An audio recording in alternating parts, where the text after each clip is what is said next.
Chair recognizes the gentleman from Alabama, Mr. Brooks, for 5 minutes.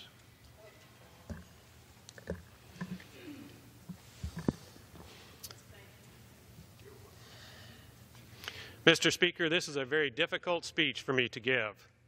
God works in mysterious ways. When you are an elected official, missed votes require an explanation. That is why I disclose this otherwise very personal, very private, and very humbling matter. On Halloween night after votes, as I stood on the Capitol steps, my doctor called and said, "Congressman Brooks, bad news.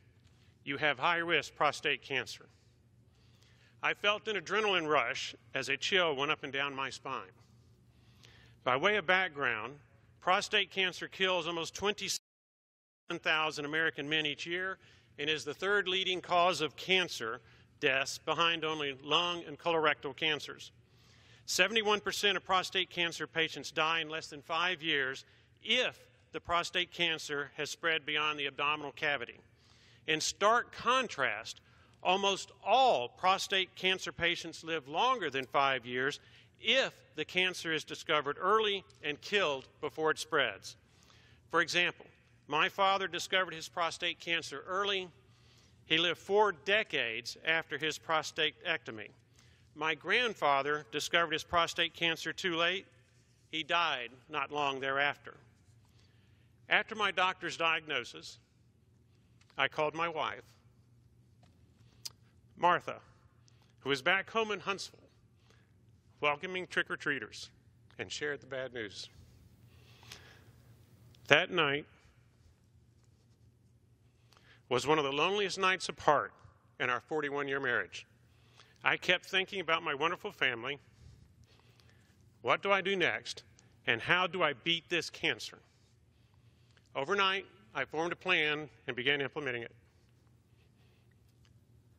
In an emotional meeting, I informed my Washington staff of my cancer, that I was immediately flying to Huntsville after a CT scan that afternoon, and that for medical reasons, I would be in Alabama the rest of the week. Based on advice from friends and doctors, I chose Dr. Scott Tully as my treating physician. Dr. Tully is widely respected and has performed more than 3,000 prostatectomies. On Thursday, Martha and I drove to Birmingham to obtain Dr. Tully's insight about treatment options and risk. He advised a radical prostatectomy. At Dr. Tully's direction, I undertook a heart stress test and a nuclear bone scan. Finally, I got some good news.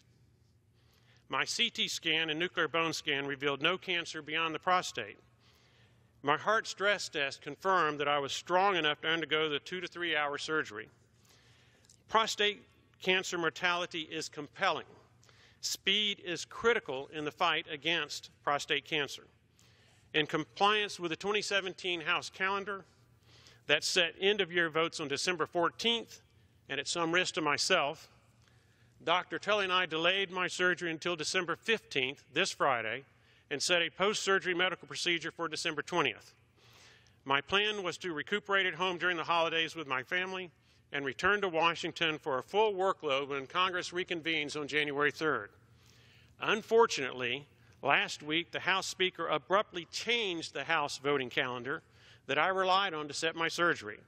As a result, next week, I will miss House floor votes unless I am unexpectedly medically cleared to travel.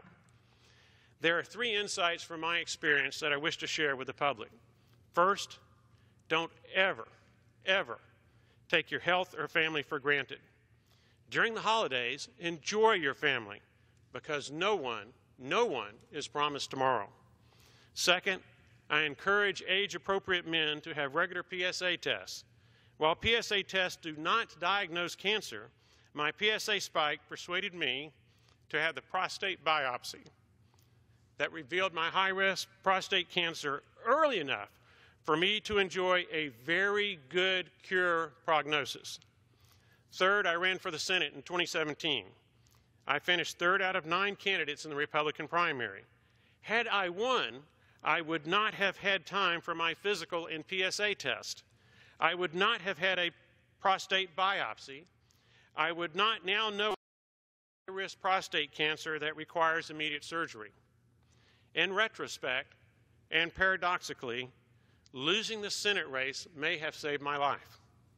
Yes, God does work in mysterious ways. Mr. Speaker, I yield.